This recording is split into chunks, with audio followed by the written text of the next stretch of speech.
So Niall, over to you. Please welcome Niall.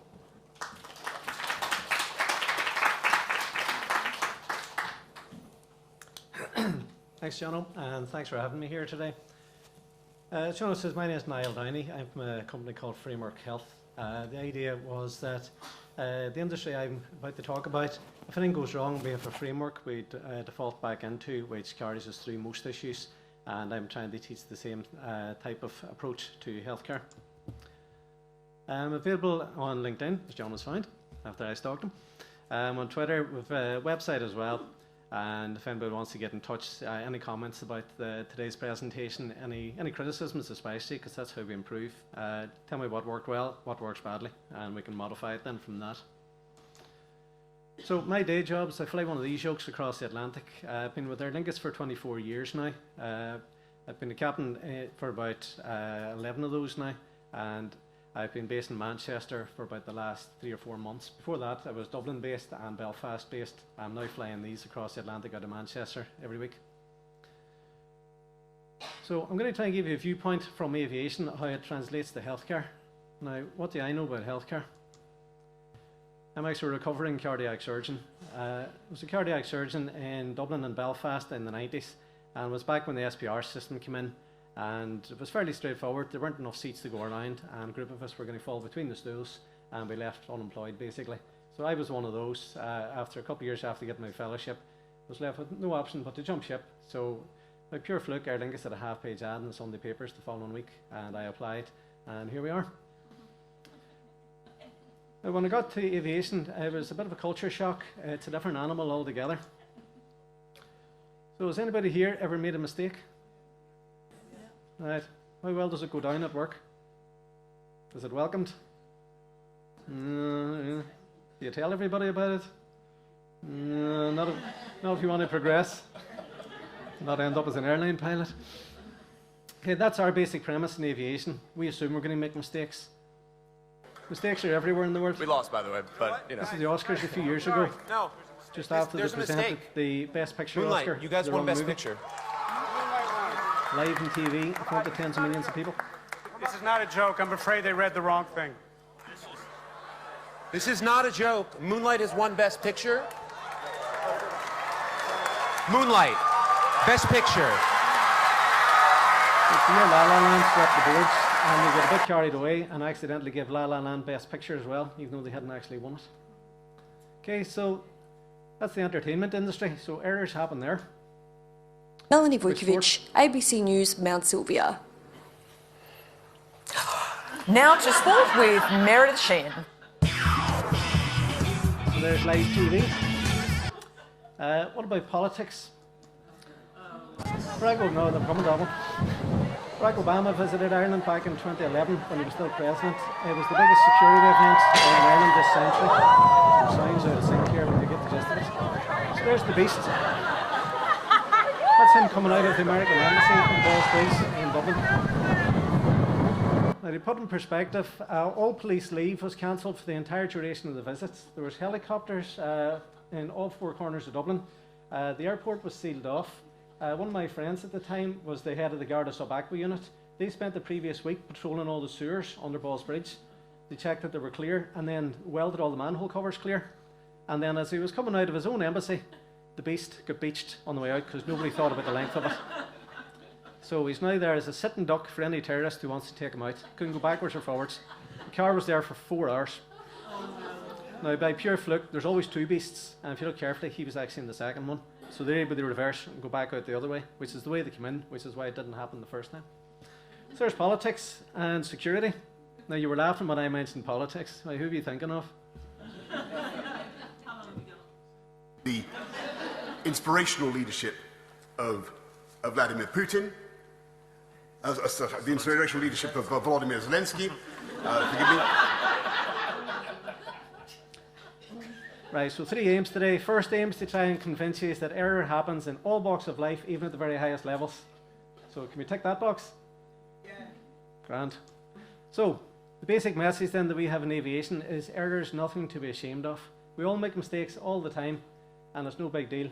The only difference between aviation and healthcare is that we tell everybody about it. You guys, because I've been you guys, keep your mouth shut, because if you put your hand up, it gets blown off and you don't progress in your career. So you learn to shut up. That needs to change. So let's look at a few numbers. Right, we have studies going back about 50 years. Here's the 1970s. Now, it's basically accepted in healthcare that all admissions are at risk of an adverse event, and the standard accepted number is about 10% of admissions have an adverse event. Caroline quoted figures for surgery there a wee while ago, which is in the same sort of ballpark, but it's generally accepted that 10% is roughly the adverse event rate, and they haven't changed since 50 years ago. There's been zero progress, basically. Just bringing it a bit more up to date. So here's figures from the NHS. That's from 2015, so before COVID. 8 to 12% of admissions will have an adverse event causing harm to the patient. So ballpark figures, let's keep it 10% again, okay? And again, it hasn't changed in 50 years. You've made zero progress. So how does that work out in numbers-wise? This is Marty McCarry. He published the paper in the BMJ in 2016. He's a professor in Johns Hopkins in Baltimore in both surgery. He's an endocrine surgeon there, and he's a professor of public health as well. He's actually from Liverpool originally, but he's been in the States for the last 30 or 40 years. His paper was so controversial, none of the American journals would even publish it, so it ended up in the BMJ. And he worked out that adverse events and human error was the third leading cause of death after cancer and heart disease. And there's been more papers written trying to disprove his numbers since that than have been written about, geez, maybe we need to actually have a look at this shit. Okay, so that's in the States. Let's bring it a bit closer to home again. Right, so I'm a fellow with the Royal College of Surgeons of Ireland in Dublin. So they did a study back in 2016, around about the same time as Marty McCarry's. It's the first time they'd ever done a study like this in Ireland, looking again at adverse events. And the conclusions were, figures were broadly consistent with baseline studies in other countries. So 10%. And if you look at the actual numbers, they come up with 12%, so about 10%. Now, who did this? The College of Physicians, the College of Surgeons, the HSE, which is equivalent to the NHS in Ireland, the Health Research Board, basically all the big guns. So all the big shots were involved in this. And they came up with an adverse event rate, again, 10%. And if you look at a few of the numbers further down the line, 10% caused permanent impairment, so a disability lasting greater than a year, and 7% contributed to death. And at the bottom there, 70% of the events were considered preventable, using basically aviation type techniques. So just to clarify, these aren't my numbers, these are your numbers. So let's bring it across the water here. Here's figures from the NHS. So again, back just before COVID, just to sort of make it more consistent really. We pick that number there, 17 million finished admission episodes. So we call it 17 million admissions. So how many of those have an adverse event? 10%, so 1.7 million. How many of them does that actually kill them or contribute to their death? So 7%, so 1.7 million. 10% of that's 170,000. 7% is about 2/3 of that, so about 120,000. And this is just NHS England now. This doesn't count Northern Ireland or Scotland or Wales. So England alone, about 120,000 deaths per year from adverse events. Now again, bit of context. I flew over from Dublin this morning in one of our Aer Lingus A320s. So that's an A320 with 174 seats. So to put it in context, NHS England is crashing one of these into Heathrow twice a day. And it doesn't make the news, and we don't have to tell the regulators. Not a great deal. And we've done it every day for the last 50 years, and nobody's pulled us up on it. That's because the regulators know. Of course we know. Everybody knows. Scrubs even had a sketch about it about 15 years ago. What's all this costing? Since managers are always big in the budgets. Again, it's accepted that 10% of an entire healthcare budget is squandered on error. So the budget for the NHS in England is about 160 billion. So 10% of that is squandered on human error, so 16 billion. And 70% of that, according to your numbers, not my numbers, 70% of that is preventable. So there's 10 billion quid on the table up for grabs, and nobody's interested. So what about in aviation? How are we getting on? Here's our figures for the last century, basically going back to the Wright brothers up to about 2010. So if you follow the trend, this is accidents and incidents. You can see there's a steady climb, bit of a blip for the Second World War. Obviously there was more aircraft accidents during the war, Battle of Britain and so on. If you take that out of it and just follow the general trend, peaks about there, and it's been dropping off ever since. So it peaked around about there in the late 70s. So that's accidents. What about deaths? Just to compare like with like. So the airline deaths, this is from commercial jet aviation. So again, back to the Wright brothers, even though they weren't jets. Follow the same line, bit of a blip for the Second World War. Peaks up there around about 1977, and it's dropped off ever since. So if you look at the numbers there was about 3,000 deaths per year in commercial jet aviation in 1977. And since that, the amount of aviation has gone up ninefold. So we should be having roughly 30,000 deaths per year now, if we follow that trajectory. We're actually having less than 1,000. That's worldwide. That's not the UK, that's worldwide. And in 2017, we had 0 deaths worldwide in commercial jet aviation. But we take roughly 1,000 deaths a year, whereas it should be about 30,000 if we followed the trend. So something happened in 1977 which changed our approach, and since that now we've had about a 97% improvement. You guys have had a 0% improvement. Evidence-based. Somebody's talking about evidence-based practice earlier. There's the evidence. Okay, so what have we done differently that you guys don't? If you guys make a mistake, it's name, blame, shame, retrain. Yep. Right, we have a thing called culture. We use a just culture. I can put my hand up tomorrow if I make a mistake. If I make a genuine mistake, I can't be disciplined, I can't be sacked. Now, it's not a no-blame culture. I will be held responsible. At the end of the day, I'm flying $240 million airplanes with 300 odd people on them. Of course I'll be held responsible. But the difference is I can't be disciplined. We then look in and see, well, what actually happened? You've been flying for 24 years. If you were a shit pilot, why did it take you 24 years to make that mistake? We usually find then that it's actually a systems problem. Again, the Swiss cheese model. Something lined up today that wasn't there any other day, and you've now been caught in the Swiss cheese. We look then to see what went wrong, not who went wrong. Now, in healthcare, I think it's whoever touched the ball last generally takes the hit, yeah? And lastly, you've probably heard of CRM, and usually then all the heads go down and the shutters close. CRM was brought in healthcare about 10 years ago by pilots who'd never worked in healthcare and didn't understand your world, and it's a totally different world. It's two totally different industries. You can't compare like with like, but there is an awful lot of DNA that's compatible. So a lot of what we have is transferable across, but we need you guys to genetically engineer it in yourselves. We can show you the framework and show you the gist of it. It's up to you guys to take it and modify it for your environment, because I can't tell you because I don't work in your environment. As I say, we accept error as normal. We expect error. It's no big deal, so there's nothing to be ashamed of. We then look into the systems. We usually find there's a tripwire that I fell over that day. We try and engineer it back out of the system and replace it with a safety net so that I can make that mistake tomorrow and not crash the plane. We try and put in as many safety nets as we can.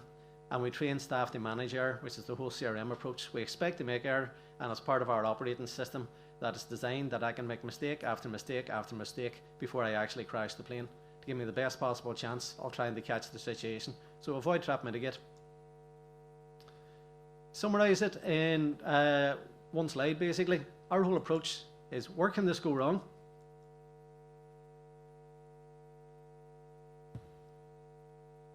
I think we missed a bit there. And what's plan B? So I always have to have the next stage. So I'm expecting things to go wrong. So when it does, what am I going to do next? And the second bit tied in with that, what's in it for me?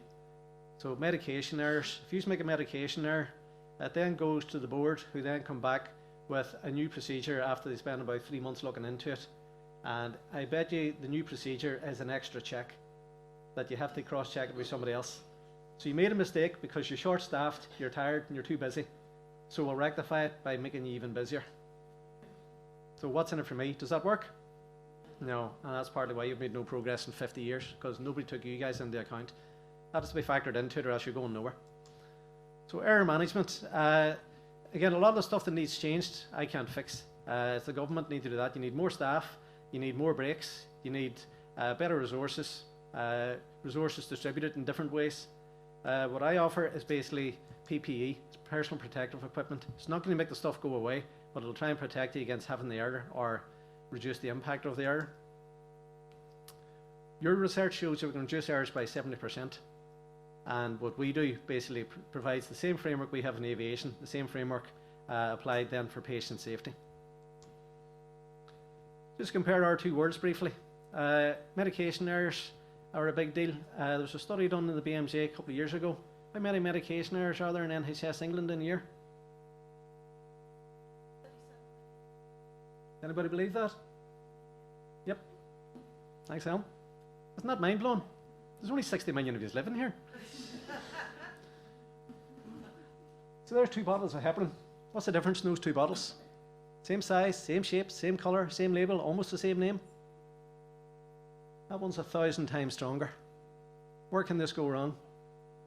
And it does. How about the high street chemist? So you're rushing then, it's pissing rain, you've got the kids in the pram outside, one's got a cough, you park them outside Boots for a minute, run in the rain to grab a cough bottle. What's the chances of you lifting the wrong bottle? And a couple of years ago, somebody over here in the UK lifted the hydrogen peroxide and went home and gave their child burns to their mouth, tongue and throat. What about in intensive care? So in intensive care, we used to have people on renal dialysis. So we have to be very careful of the potassium so we don't tip them into VF. So what's the difference in these 2 bags? Is there a difference in these 2 bags? The potassium, stupid, can you not read? There's twice as much potassium in that bag as there is in that bag. And you must be stupid because they wrote it twice. Look, it's down there as well. 4 o'clock in the morning in the side room in ICU and you haven't eaten all day. What's the chances of you lifting the wrong bag? Pretty much guaranteed. Right, back to the high street. Attention to detail. This is actually my daughter's paw. She's at college in Edinburgh. She went in to buy some Lemsip in Boots in Edinburgh earlier on the year, and she showed me the box afterwards. So active ingredients per capsule. Anyone see anything unusual? Half a kilo of paracetamol per capsule, anybody? Attention to detail. Right, so that's your world. Let's have a look at my world. Guess what that lever does? Okay, if we want to put the wheels down, we take the lever that has 2 wheels on it and we put it down. Guess how we take the wheels up? Right, you're type-rated. Right, outside the engineers do a walk round before we actually head off. Red means danger. So when they're doing their final walk around, if they see red, something's wrong. So the fuel panel's still open and it's painted red to catch their attention. So that costs basically nothing, but it's a great safety feature. When we're doing maintenance on them, that's the front wheels of an A320. When it goes into maintenance in the hangar, to stop the wheels coming up by mistake, if somebody lifts the lever up in the cockpit while it's in the hangar, there's a wee pin goes up into that tiny wee hole up there, which is about the size of your wee finger, and it mechanically locks it, so that if somebody lifts the lever up in the cockpit when it's in the hangar, it can't come up and crush the engineer and kill them. So, where can that go wrong? It's back out in the line, they forget they take the pin out. It's a pin that size. There it is there. Size of your wee finger, up in that wee dark recess. If they forget they take that out, and I'm taking one of those planes off to, say, Washington, we're barreling down the runway, we take off, I go to take the wheels up, front wheels locked, won't go. So now I have to go back in and land because I can't fly to Washington with the wheels hanging out. So you're now going back in overweight, possibly going to set the wheels on fire. You're going to have fire engines go all the way down after you, and it's a major event because they forgot to take a wee pin that size out. So what's plan B? Right, well, we've checked that the pins are up there, but guess what? The guy down in the hangar was actually using his own pin. So my pins are up in the cockpit, so I've done my checklist. Now what? Now, somebody's probably going to suggest something stupid, like hang a 2-foot long yellow fluorescent flag off it or something. With remove before flight for the terminally stupid. Okay, that's my world. Slightly different from your world, because we expect to make mistakes and we treat pilots as thick as pig shit. We then report. I'm saying nothing. We then report these things every month, or all the time, and then every month the company reports back to us with all the incidents that happened that year, or sorry, that month. And then we look then at the broader sort of aviation industry, and we look across the rest of the world. And every month we get that so we can look through what mistakes happened this month. So we're learning all the time. Now, you guys, if you put your hand up, you're known as a whistleblower. And I think the Lucy Lepke case showed us what happens to whistleblowers. And Chris Day showed us what happens to whistleblowers and numerous others. So that needs to change. So what do we do with our information? We use it to decide how we're going to train. We see what's happened recently and then we train accordingly. So the biggest incident in aviation this century was the Air France disaster, where an A330 crashed into the Atlantic back in 2009. It took 2 years to find the black boxes, but Airbus were training what they thought had happened within 4 weeks. Now, I was talking to John over there a wee minute ago. How long does it take healthcare to respond? So you publish a paper tomorrow with a new gold standard treatment in your field. How long does it take before that's established across the coalface? No? Nearly? 17. Okay, published in the BMJ by Cambridge back in 2001, I think it was. Our planes have telemetry like Grand Prix cars. It sends information back to Toulouse, to the Airbus factory, and some information back to our headquarters. So in Air France's case, it was going back to Paris. They put together what they thought happened, and within weeks came up with, we think this is how the pilots crashed the plane, and changed our training process. And for every 6 months now, since that, we've been doing a thing called UPRT, Upset Prevention and Recovery Training. We do it in this yoke. This is our A320 simulator in Dublin. Now you can see it's on hydraulics, so you can have a certain amount of movement in the hydraulics, and then when you're inside, the visuals can take it further. So just to give you an idea what it looks like, this is me doing my conversion back off the 757 fleet a few years ago. So you put the plane into crazy positions, and again, keep an eye on the horizon. Now the hydraulics go so far, and then the graphics do the rest. So keep an eye on the horizon, and picture your gin and tonic. And then we're taught how to recover it. No, all the way back to 30 in the opposite direction, sorry. So let's try it the other way. We put it 40 degrees nose up, we put it 40 degrees nose down, we do a whole mixture of the lot, just to check, can we recover this? Because you've only got a couple of seconds to recover it before it becomes unrecoverable. So we now do that every 6 months, all the Airbus airlines worldwide, and there hasn't been a similar occurrence since 2009. We train with the cabin crew once a year as well. So this is their simulator. Obviously it's a different type, it's a cabin mock-up instead. It's based in one of the hangars in Dublin. Now you probably know our airplanes are all named after saints. So I brought this St. Patrick into Manchester from New York the other morning on the way home. So we think that artificial planes should get the same courtesy. So we train in the synthetic. Okay, so if you look inside, that's what the synthetic looks like inside. So it's a normal cabin. So again, there's no point in having it like that. We can do some procedures like that. We really want to train when it's like that. So we fill it full of disco smoke, and we have to be able to put on a smoke hood, get to the front of the cabin, open the doors, blind, and then go back through the cabin and see if there's any passengers left behind. And that's what the emergency exit look like if you're ever looking for it when the plane's on fire. Heathrow, again, the 3 pilots has been stupid. So when it gets dark, the taxi system is follow the greens, stop at the reds. So there's our red stop bar to let the BA guy off the runway. One of our biggest issues in aviation at the minute is runway incursions, where you accidentally taxi onto a live runway, which can be sporty. So we're trying various approaches. One of them is we